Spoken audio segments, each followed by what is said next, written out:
Who wouldn't be seduced by the promise of washboard abs? Who doesn't want to help their children achieve educational excellence? Gym memberships make you look good and educational software makes you feel that you care about your child's future.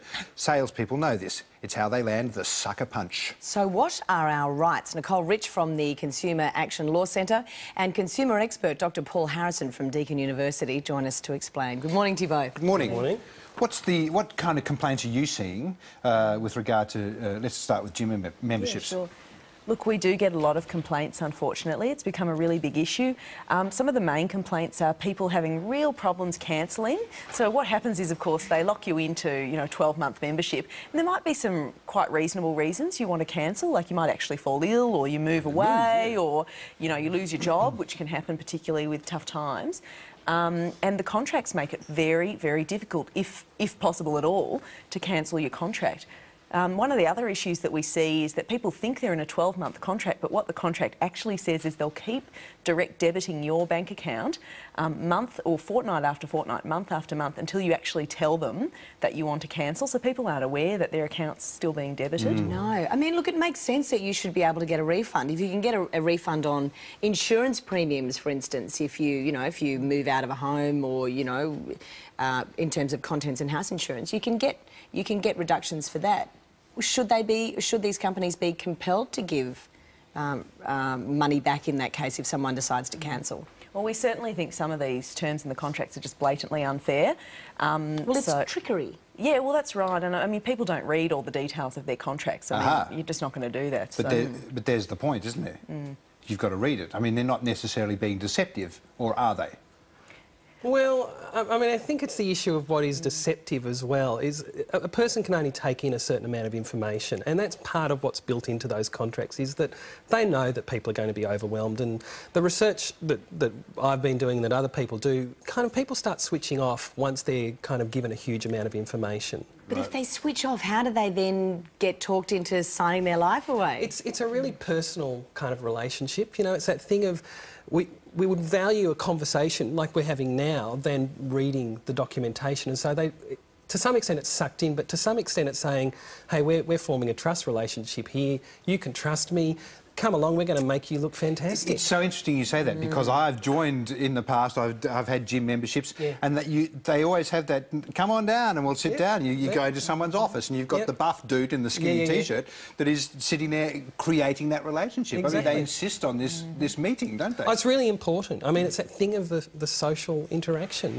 and who wouldn't want to look good, and we're desperate. We desperately want to be liked.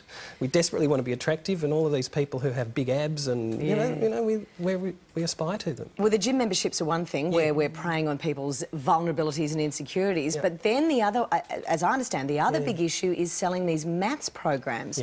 What do we know about those, Nicole? You can perhaps start first. Well, look, it's actually one of the, you'd be surprised, it's one of the things that people most complain to my organisation about is these educational software programs. So what happens is you might be a family, you're out at the shopping centre on the weekend and you sign up for one of those raffles, and the next thing you know, you're getting a call saying you've, won this free demonstration or something like that. Great. They come out to your home. They spend a lot of time in your home with you. They test your children. Surprise, surprise, your children are behind the average on maths or English. And then they essentially sort of use quite clever sales tactics to get you to sign up. And what we're talking about is, signing up to buy this software and often a loan. And it can be up to $6,000 that you have to repay over 4 years. So there are ostensibly two contracts here. Absolutely, that's right. And you don't even realise. No, that's right. They might just say sign here, sign here, sign here, and you're actually signing up to a loan. Well, the issue here is that how do you... They get in the house. They come in your door, they get in your house. How are they getting inside the house? I mean, surely you've got that chance there to not let them in. Well, there's that kind of vulnerability about every parent wants the best for their kids, So there's already a problem in terms of the fact that I go in feeling anxious about my children's education, and they use techniques like, wouldn't you want your child to do better? If you look at the things in the shopping malls, it's kind of like... Oh, goodness, the guilt thing, that's going to get every mother, isn't it? Exactly. So all parents want the best for their kids. So there's that kind of external stuff. So you sign up, or you say, give me a call, come to my house. The moment that you let them across your door into your house, You're gone. You're kind of gone, because what you're saying, what your ego is saying is, I trust this person enough to let them into my house.